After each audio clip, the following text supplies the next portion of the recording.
The strange but true story featured on this podcast contains details some people may find unsettling. Listener discretion is advised. I'm Chyaz Samuel, and things are about to get weird. Hello. Thank you so much for being here today for another episode of Things Are About to Get Weird. Apologies for the slight delay in getting this episode live. I really do appreciate your patience. It was one of those things where a dozen different circumstances meant that it was impossible to record last week. But we're here now, so it's all good. Other than the fact I have a cold, which I'm sure you can tell in my voice. So please do bear with me on that. I was desperate to get this episode recorded for you and live on Wednesday, so this is what we're working with. On a more positive note, though, any audio geeks amongst you might notice a slight change in our sound quality today. And that's because my amazing husband surprised me with the Shure SM7B mic a few days ago. So I'm getting to grips with it and absolutely loving it. And hopefully it will make my whole recording and editing process so much better. I was really battling with my Blue Yeti X mic, so fingers crossed. Anyway, all of that said, let's get into the real reason we're here. So, it is September, which in my book is the official start of spooky season. I was just about to say, you may disagree with me and that's okay, but let's be honest. I think if you're listening to this podcast, you probably have a spooky little heart like me and are fully on board with my logic. So, to mark the start of the greatest season of all, I'm going to be telling you about something I've wanted to talk about here since day one, and that is the Pendle Witch Trials, which saw 12 people from the same community accused of witchcraft within weeks of one another. If you're from the northwest of England, like me, I'm sure the existence of these stories will be at least vaguely familiar to you, as they concern events which took place in the county of Lancashire. They've been the subject of numerous books and films over the years, and although hundreds of years have passed since the Pendle Witch Trials, they are still talked about and referenced often to this day, and for good reason, because the circumstances that led up to the trials were fascinating. So without further delay, join me as we head all the way back to 1612. Would you believe me if I told you that the backstory to the Pendle Witch Trials involves the kind of interpersonal drama you'd expect to find in a modern-day soap opera? Actually, scratch that. It truly could be its own entire series, which would, of course, be set in the area surrounding Lancashire's Pendle Hill. It's a stunning part of the country, with villages and small towns nestled amongst the green fields. But its beauty comes second only to its dark and infamous history. And around Pendle Hill in the early 17th century lived the people who would become the first key protagonists in this story. Two elderly ladies from rival families, Elizabeth Southerns, who was known as Old Demdike, and Anne Whittle, known as Mother Chattox. It's said that their feud had started around a decade earlier, and is thought to have stemmed from an incident where members of Mother Chattox's family were said to have stolen a sum of money from the home of Old Demdike's family. But it's also heavily suggested that another key reason for their rivalry was the fact that both women were known locally as healers. Essentially, another way of saying that they dabbled in magic, and they'd often be competing for business. Business which, as I'm sure you can imagine, was a pretty dangerous thing to be involved with at this point in history. You see, the topic of witchcraft had been a raging religious and political issue for a sizable portion of the recently ended Tudor period. I could honestly dedicate an entire episode to the ins and outs of it all, but for the sake of focusing on the Pendle Witches today, I'll keep this bit of context as concise as possible. I'll also just focus on England because that's where our story is set.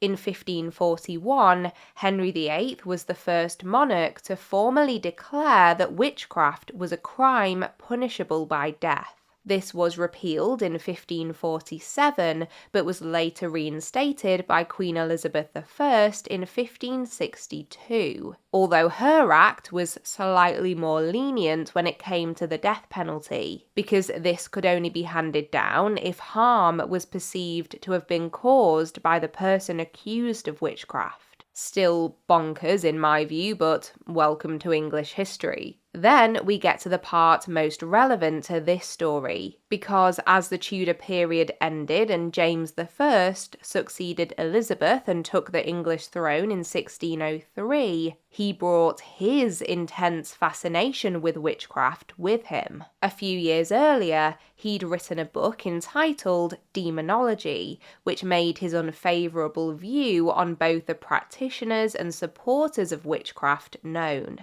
Unsurprisingly, the Witchcraft Act he brought in 1604 was even more robust than the ones before it, and really added to the unease and suspicion that ordinary people throughout the country had about those they thought could be involved in witchcraft. That was such a stripped down history lesson, but hopefully it provided some useful background as we continue this tale. So back to Lancashire we go. Now, I've already introduced you to Old Demdike and Mother Chattox, but it's time to bring in the person who's often written about as though she was the instigator of events to come. But in reality, she was far more a victim of the times she lived in. 19-year-old Alison Device, that's Alison with a Z, was one of Old Demdike's granddaughters, and like most of the rest of her family, she was described as a vagrant and a beggar. She was unmarried, which, given her financial status and social standing, already put her in a precarious category. I'm sure this goes without saying, but this period in history was incredibly misogynistic. Women were viewed as little more than helpers to men and vessels for bearing children. Add on top of this that her grandmother was a long-suspected witch who was viewed as a, quote, cunning woman, and that her family were associated with being petty criminals, she was already at a major disadvantage, especially when it came to members of the public who felt they'd been given a royal blessing to become amateur witch hunters. And on the 21st of March, 1612, these factors would come together to spell disaster for Alison. On this day, she encountered a peddler or travelling salesman named John Law. He was selling metal pins, which were items thought to not only be used for practical purposes, but in certain magical rituals too. It's unclear whether Alison tried to buy some of these pins from him, or whether she came across as begging for them free of charge. But regardless, John Law decided not to sell them to her. It's possible that the quantity she required was too small for him to bother with unpacking the goods, but whatever the reason was, Alison was not happy. Some accounts say that she cursed John, and others imply that she let her irritation be known in a less sinister manner. But we do know that they parted under fairly unfriendly circumstances. After they went their separate ways, John Law started to feel unwell.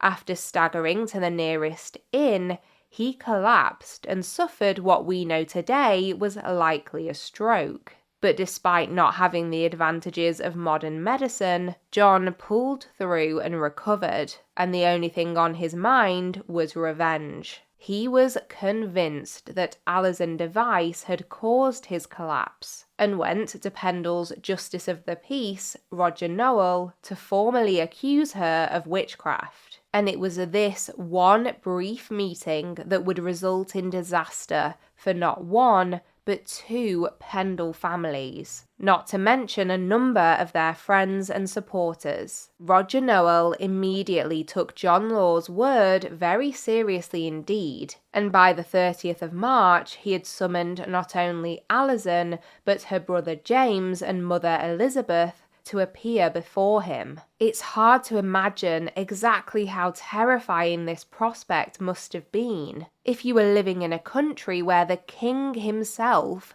was obsessed with the idea of finding and punishing witches, and you're a virtually penniless single woman in a rural community where your grandmother makes a living as a magical healer. The outlook must have appeared very bleak. Then, in addition to this, having to deal with your mother and brother being dragged into it, poor Alison must have been losing her mind with anxiety, which could help to explain what took place next. When the trio went up before the Justice of the Peace, Alison ended up confessing to cursing John Law. She essentially admitted that she had sold her soul to the devil and spoke of her familiar, which was a large black dog in this case. And it seems that whatever had compelled Alison to be so forthcoming with information was contagious, because her brother was the next one to chime in. James decided to kick his sister while she was down by revealing that she had previously cursed a child who lived in their village. Whether this was to shift focus away from himself or align himself far more with the witch hunters than the members of his family suspected of practicing dark magic, we don't know. But I would guess it was probably a combination of the two. But he wasn't the only one. Their mother, Elizabeth, then began speaking about how her own mother, Old Demdike, had an odd marking on her body where she suspected the devil had sucked her blood. Alison joined in on these new accusations being levelled at her grandmother, saying that she had bewitched a cow belonging to a local farmer to death. But not content with throwing her own family to the wolves, she then grasped the opportunity to seek revenge on their biggest rivals, the Chattoxes. Alison declared that the prior theft incident wasn't the only reason they were locked into a feud with their neighbours. She told Roger Nowell that on his deathbed, her father had confided in her that a member of the Chattox family had cursed him after he had refused to hand over money when they tried to extort him. Alison also directly accused Mother Chattox of killing a further 3 people using witchcraft. And it appears that Roger Nowell had heard more than enough to warrant making some new arrests. Old Demdike, Mother Chattox, and Chattox's daughter Anne Redfern were all taken into custody, and much like Alison, they began talking almost immediately. Now, bear in mind that the 2 matriarchs of the family were believed to be in their 80s and really quite frail by all accounts. God knows how they felt being hauled in front of a law enforcer and accused of a crime punishable by death. But once they were standing in front of Roger Nowell, it took no time at all for the 2 elderly women to both confess to making deals with the devil. And in doing so, they helped to seal not only their own fates, but that of Mother Chattox's daughter, Anne, too. So, after these first rounds of arrests, a total of 4 of the accused were sent to Lancaster jail. Old Demdike, Mother Chattox, Anne, and of course Alison. And at this point, most sources say the same thing, that this story could have easily ended here, and that perhaps the tale of the Pendle Witches would have been not only much shorter, but much less deadly too. But alas, things were about to get so much worse for a number of those close to the 2 families, and it was all down to one simple decision taken by Alison's mother Elizabeth and brother James. After the arrests, they made it known that they were going to hold a meeting at their home, Malkin Tower, on Good Friday, which fell on the 10th of April that year. Now, the purpose of this meeting really varies depending on who you ask. Whilst some say that it was called to inform family and friends of the current plight facing the 4 accused women and discuss what to do next to help them, others describe it as a witches' coven. We don't have a huge amount of information about what exactly happened at the meeting, other than that James was thought to have stolen a sheep in order to feed those attending, but we know a lot more about the consequences of this gathering. Soon after the meeting had taken place, word of the event reached the ears of none other than the Justice of the Peace, Roger Nowell. And at this point, Nowell's utter contempt for those thought to be engaging in anything remotely related to witchcraft was raging, and he set about collecting every bit of information about the gathering that he could. Apparently, a local constable had alerted him to the goings-on at Malkin Tower, which had happened to take place when the majority of the other members of the community were at church, like the quote, good citizens they were expected to be, and Nowell was having none of it. He went on a mission to hunt down each and every person who had been in attendance, and went on to arrest almost all of them. 8 people in total. They were Elizabeth and James Device, plus their acquaintances Alice Gray, Jane and John Bulcock, Alice Nutter, Jeanette Preston and Catherine Hewitt. All of them were sent to Lancaster jail to await trial on suspicion of witchcraft, apart from Jeanette Preston, who was committed to York jail. Now, before I tell you about the trials, it's important to understand the vastly different way that the criminal justice system worked back in the 17th century. Whereas today, trials are held on a case-by-case basis. Back then, they were much less frequent, and when they rolled around, everyone being held in a jail would be tried at once. It sounds absolutely bizarre to our modern ears, but then again, so does almost everything else in this story. The other thing that I wanted to point out in this case is that when we talk about the Pendle Witch Trials, it didn't just involve the group of 12 we've already heard about. The 12 people we've been talking about today were known as the Witches of Pendle Forest, but for the purposes of their trial, they were bundled in with 8 others from neighbouring communities also accused of witchcraft. Amongst this smaller group was a trio of women known as the Samlesbury Witches, who I could easily dedicate a whole episode to, but for the sake of staying on track, I'll keep focusing on the 12 Witches of Pendle Forest for now. So, as I mentioned, one of the accused, Jeanette Preston, was sent to prison in York to await trial, and her hearing actually took place first, on the 27th of July, 1612. It was alleged that she had attended the meeting at Malkin Tower just days after being acquitted of the murder of her former boss, which she was accused of carrying out via witchcraft. When it was found that she had been at the Malkin Tower meeting,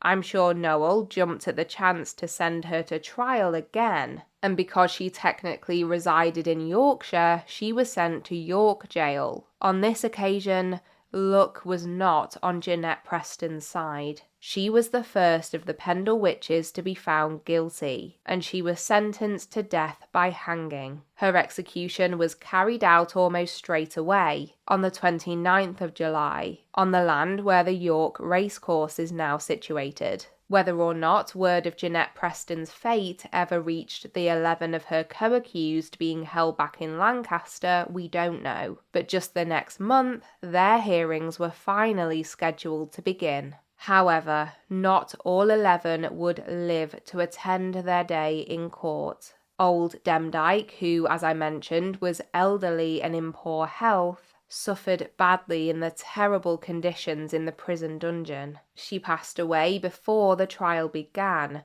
although by all accounts she had been more than happy to proudly proclaim herself as a witch before she died, so it's likely that she would have been executed shortly after had she lived. For the remaining 10 members of the group, the dates that would determine their fates were set as the 18th and 19th of August. Now again, I'm sure it will come as no surprise at all, given the time period in history, that religion was set to play a huge role in the prosecution of at least some of the accused, most notably Alice Nutter and the co-defendants who were related to her. which I think were Jane and John Bulcock and Catherine Hewitt, but it's sometimes tricky to confirm some details like these. Alice was actually from a respected landowning family who were viewed in a much different way by society than the Demdike and Chattoxes, but they were Catholic. One of Alice's descendants, Colin Nutter, actually spoke to the BBC about his views on Noel's arrest of Alice and her family members, saying, "At that time, they were a strong Catholic family. I think he thought he would curry favour with the king and the powers that be if he was catching Catholics as well." She was used as a pawn for his own ends, really. So, as the trial began, things were already looking grim for them. And for the rest of the accused, a disturbing twist in this tale was about to unfold that really feels like the stuff of nightmares. As the group, including Alison, her mother Elizabeth and brother James, were standing in court, a witness was brought in which caused Elizabeth to scream out with anguish. Her 9-year-old daughter,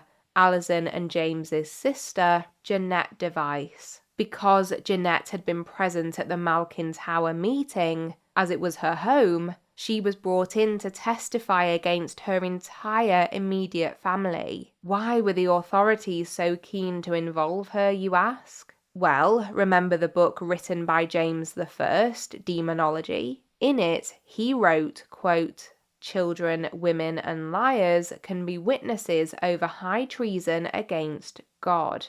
Roger Nowell felt that this gave him the king's blessing to call a child witness, and could act as another factor which would win him favour with the monarch, as it made him look like he followed the king's every word. Over the course of the 2-day trial, Jeanette gave evidence that completely condemned most of those involved. In fact, when she first entered the courtroom and heard her mother cry out, her reaction was to climb up on a table and declare that Elizabeth was indeed a witch. Do keep in mind that Jeanette was just 9 years of age. I dread to think about the circumstances that led to her testifying against basically all of her loved ones. Was she threatened with arrest and execution herself? Was she brainwashed by the authorities to believe her family really were evil? Was force used against her to make her speak up? The truth behind this is unknown, but what is plainly written throughout the history books is what her words meant for her family. Even though many of them retracted their prior confessions, it didn't count for anything in the end, as tragically, all of the accused witches of Pendle Forest, except for Alice Gray, were found guilty. In total, they were blamed for the murders of 16 people through methods related to dark magic. There is a lot more information available about exactly what all of their individual charges entailed and who they were accused of killing, but there are already so many names in this story, and I still have a few interesting turns left to explore, so I won't dive into all of that today. What I will say is that in pretty much all of the cases, there seems to be no tangible proof of any wrongdoing by the defendants. But I guess that's part of what makes witch trials in general so completely unfathomable.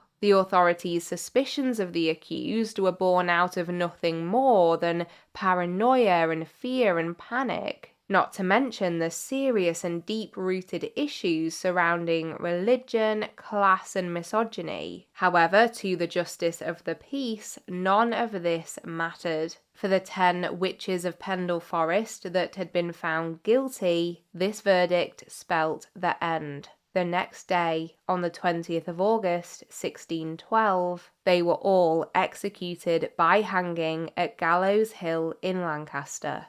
If, like me, one of your first questions after hearing this is, well, what happened to Jeanette? I'm afraid her story doesn't have a happy ending, and is yet another awful twist in this tale. Firstly, her legacy as a child witness who helped to secure the convictions of so many people set an unfortunate precedent not just in England but around the world. The main reason that we know so much about the Pendle Witch Trials is because the clerk of the court at the trials, Thomas Potts, recorded a huge number of the details in a book entitled The Wonderful Discovery of Witches in the County of Lancaster. And this book, along with other documents relating to the Pendle trials, helped to form a handbook that was distributed to magistrates, including those in America. A key point made in the handbook is that child witnesses appeared to be very effective when trying to determine the guilt of someone accused of witchcraft, and so this practice became more commonly accepted. One of the most notable results of this was at the infamous Salem witch trials in 1692. In that instance, 19 people in total were executed by hanging after being convicted of being witches. And who provided the vast majority of the evidence that helped achieve this outcome? Children. I told you it was awful. It really is dire to think about. And things only got worse for Jeanette herself too. Just over 20 years after the Pendle Witch Trials, she was doomed to suffer the consequences of the precedent she helped to set, after she was accused of witchcraft herself, along with 16 others by a 10-year-old boy. By this point, there had been a slight shift, and judges were less inclined to denounce someone as a witch without more concrete proof. Long story short, Jeanette was initially found guilty before she was acquitted after the 10-year-old admitted he made up the accusations after hearing tales about the Pendle witches. But as I alluded to, Jeanette was not destined to live out a peaceful life.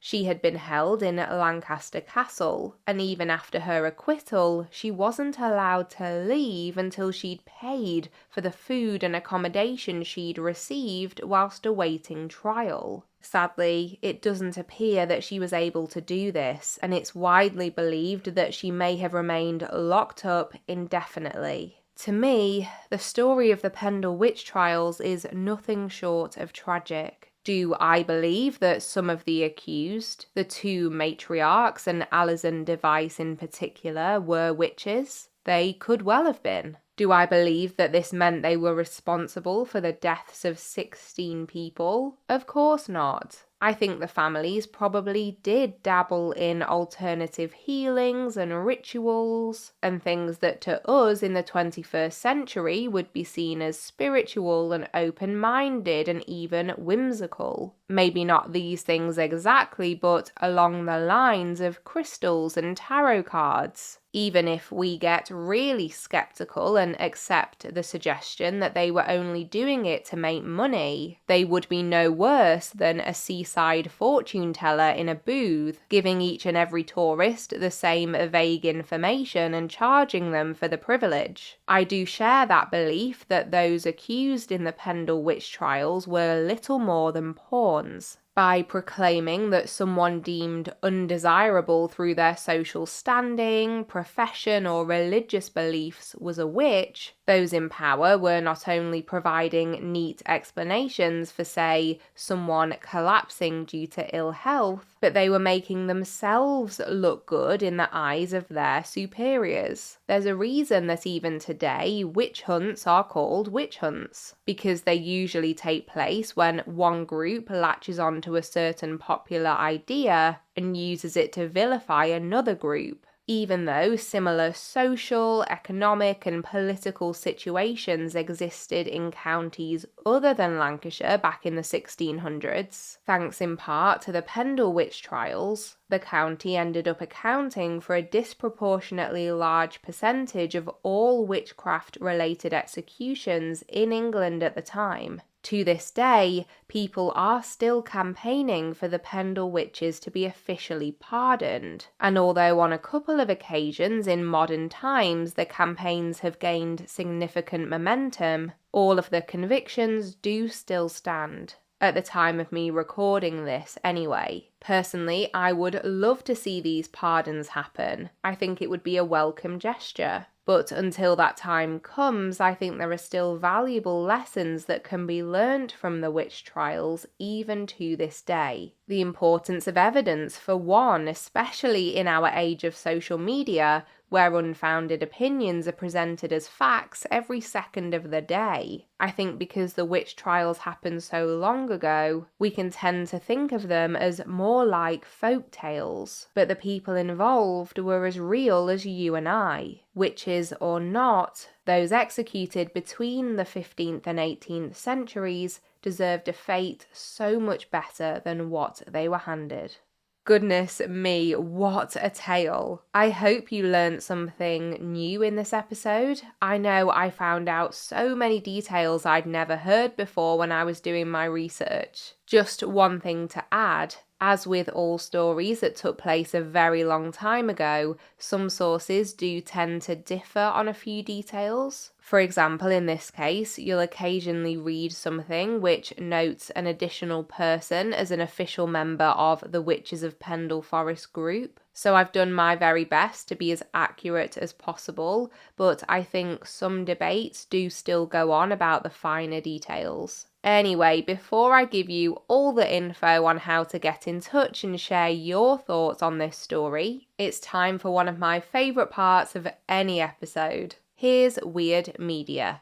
I guess I'm not technically cheating with today's recommendation because there are some true crime elements within it, but I'm definitely pushing the boundaries. However, it's completely worth it because I have an absolute gem of a TV show to tell you about today. For weeks and weeks, my mum kept telling me to watch this BBC series that she'd become obsessed with. She said it was my exact sense of humour and that I would love it. And I kept telling her that I would add it to the list, but we all know there is no list, and that I would inevitably forget. But a few days ago, the name of the show suddenly popped into my head and I was like, right, it's time, I'm going in. And I'm so glad I did. The show is called The Power of Parker and it's a genuine treat from start to finish. First of all, the cast is perfection. Conleth Hill plays the male lead, so you already know we're off to a great start. And then you have Sian Gibson as the other main character,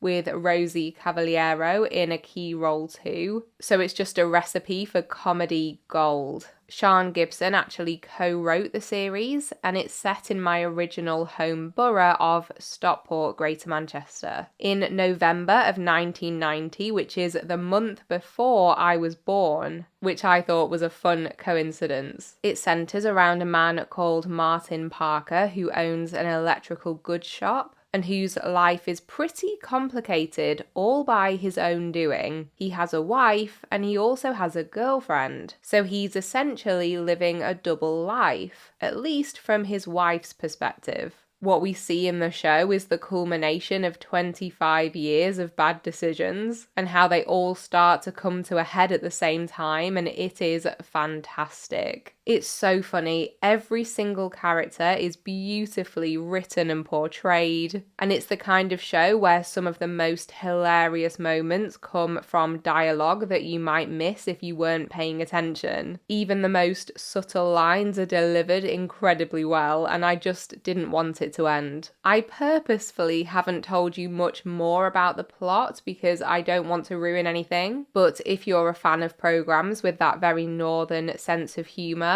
I guarantee you will love The Power of Parker. There are 6 episodes available on BBC iPlayer, and if you check it out, please do let me know what you think. Okie dokie, some super quick shout outs for the sources which helped me put together my research today. First up, a BBC article on the Pendle Witches from August 2011 by Francis Cronin. We had a piece on historic-uk.com by writer Ellen Castillo, which was fantastic. An article from Lancs Live by Dominic Moffat from October 2022, which was so helpful. A piece in the Retrospect Journal by Marnie Camping Harris, which was also great. The website pendlewitches.co.uk was useful for getting a lot of the facts straight. And finally, there was a fab article on historycollection.com by Natasha Sheldon from November 2017. I can't wait to hear your take on this story, so here's a quick reminder of all the ways you can get in touch. On Facebook, we have both the private discussion group and the main podcast page. If you search Things Are About to Get Weird over there, you'll find both of those. I would love you to join us on Instagram. Our handle is @ThingsGetWeirdPodcast. And on Twitter/X, you can find us @AboutToGetWeird. Our email address is thingsgetweirdpodcast@gmail.com, and our Patreon and merch pages are linked in the show notes as always. A quick rating wherever you listen is always very much appreciated. And if you fancy clicking that follow button on your podcast player of choice, that's also super helpful. Thank you so much for being here today and for putting up with my voice. I know I don't sound great, but by our next episode, I promise I will sound back to normal. So until next time, take care of yourself and others and keep it weird, but the good kind of weird.